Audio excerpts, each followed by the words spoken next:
So, Michael, you've developed this reputation as a bit of a tough guy. Is that a fair assessment of you? You know, I don't think it is. I played football in high school. Before that, I was a little socially awkward. I was a bit of a nerd. You get that reputation. You want to be a tough kind of kid growing up.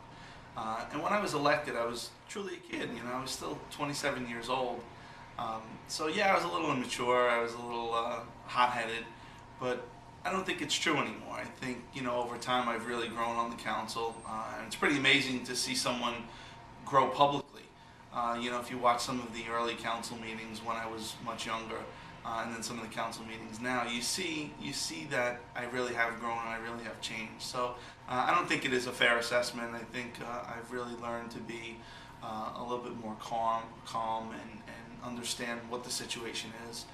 You don't have to be the loudest person in the room to get your point across, and I think that's really where I am right now. Lisa, how does his reputation as a tough guy stack up to the reality of your husband at home? He's definitely not a tough guy. I'd say he's more passionate. He loves what he does, so that is what comes out. I think he was a little bit louder when he was younger, and now he's calmer. He's more confident in what he does, and definitely not a tough guy. With a name like Russo, your political opponents always bring up your father, former Mayor Anthony Russo, who was convicted on corruption charges some years ago. How do you react when people bring him up, and how has it affected your relationship with him? It's a great question. I get it all the time on a one-on-one when I speak to people. My dad, like any other child in the world, was one of my heroes growing up. So it's difficult to see someone who you consider a hero have such a difficult time in some of the decisions that he made. I've grown to accept the fact that he's made those mistakes. I'll never condone what he did, but he is my dad. I love him. There's not much more to say. With that in mind, why did you get into politics? It's funny. It's not the politics I got into. When I was younger, I never really liked politics. As you said, my dad was an elected official, and my family has a history of service. But the politics I always hated. It was the service that I loved. I'm a physical therapist by trade. I do a lot of volunteer work, and that's what I really love. I love serving my community, and I love helping people. You always hear about this culture clash in Hoboken, newcomers versus born and raised. Do you buy into that? I really don't. The third ward is a pretty special area of the city. It's such a diverse part of the city. We have a lot of people who are born and raised in Hoboken and live in some of the older buildings in the ward. And then we have a lot of people who have moved into Hoboken recently in the last 5 years, 10 years. And it's been a great merge of those residents. We have some new people moving into the older buildings, and we have some people who were born and raised here in Hoboken moving into a lot of these newer condos. When I get to speak at some of these condo association meetings or even at these building meetings, I see how they interact with each other. And it's pretty amazing because not only do I not buy into it, but the residents here in the third ward don't buy into it.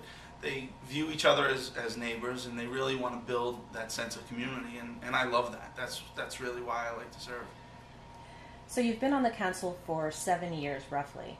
What are some of the things that you can say that you're most proud of accomplishing, and what do you think you still have left to do? It's been 7 years, and I've done a lot. There's been a lot of things that I'm very proud of. Some of the smaller things, just getting potholes filled, getting lights fixed in the streets, making sure the neighborhood's safe. But some of the bigger things that I'm really proud of, two that stand out most. One is Madison Street Park. When I was younger, that was a hotbed for drug activity. With a lot of the moms in the area, former council colleagues, we pushed that through. We made sure that that's a viable park in the city, and the children and the parents love that park. On a much grander scale, one of my most amazing accomplishments, I think, is saving the hospital here in Hoboken. The hospital was in jeopardy. We were no longer going to have an acute care hospital in the city. At the time, the mayor, the city council, the state legislature all banded together. We got the help of the governor at the time and we really moved forward to keep the hospital in Hoboken, and that saved hundreds of jobs. It saved the community as a whole, and people feel more safe because that hospital is still here.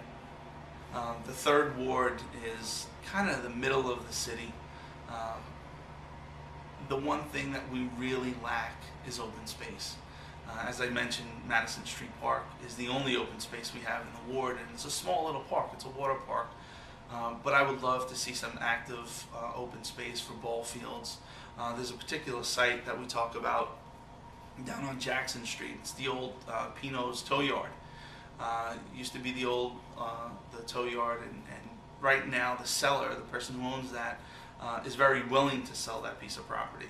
So I think we have a unique opportunity for the city to purchase the property, clean up the site, and then build an active recreation space for not just the community, but there's a school right next to it, Hoboken Catholic Academy, and then right down the block in the other direction is the Jubilee Center, which is an after-school program.